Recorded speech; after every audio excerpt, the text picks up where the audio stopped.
Okay, so you mentioned that you've been to see a couple of physios before, and they said that you probably put your back out and you'd had some sports massage and some manipulation. It kind of made you feel better for a bit, but you know, we're a year down the line and the pain's still there. Is that correct? Have I got that right? Yeah, no, that's right. It helped for kind of a couple of hours after each session, but they've told me my back's kind of out, so yeah, I just need to kind of get it sorted. Yeah. Okay. And I can understand, you know, where you've kind of certainly got that idea from, because obviously you dropped that heavy piece of kit and you felt something go in your back. Right, yeah. But you know, the back is an incredibly strong and resilient structure, and it is designed to move, and it's, you know, very probable that when you drop that heavy piece of kit, you know, you probably strain, you know, muscle or some sort of soft tissue structure. Generally, they take sort of 12 weeks to get better, and now a year down the line, you're still in pain. Is that right? Yeah, that's right. Yeah. Yeah. Okay. And actually,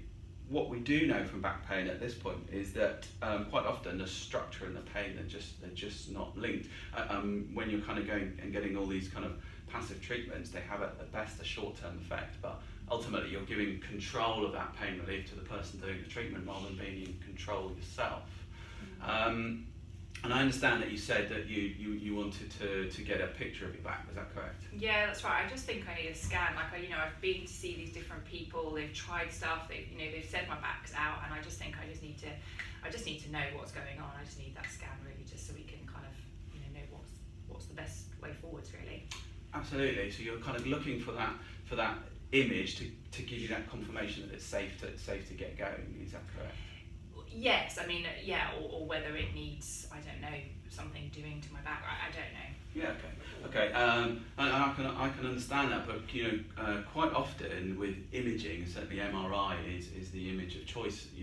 For sort of backs, if we're concerned that there's some sort of serious pathology. They can quite often reveal lots of structural changes, but the structure doesn't link to pain. And they're quite often like getting grey hairs. You're kind of late 30s, so there will be some structural changes, but these aren't often associated with pain, and we see that all the time. And actually, imaging can quite often delay your recovery.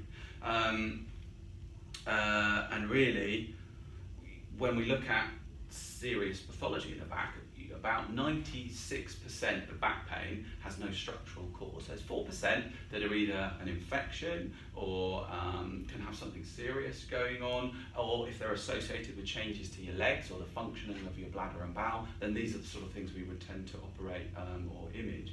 But actually, in your case with your symptoms, the good news is that actually structurally you're probably very sound. And actually today we could look at trying to help you achieve that kind of goal of understanding that it's safe to move, which is ultimately what you're looking for from the image. Is that correct? Yeah, no, that is right. Yeah, I mean, if yes, I suppose I would like an image to say, oh, it's all fine or whatever. But I suppose if we can do that another way, then I understand that. So actually, what we'll do then, if we have a look at some movements and see if we can maybe get some sort of input in a change, and if at the end of the session we'll revisit your kind of feeling about whether or not you still want an image. And if you still want to look at getting imaged at the end of today's session, we can discuss that further then. How does that sound? Yeah, that sounds good.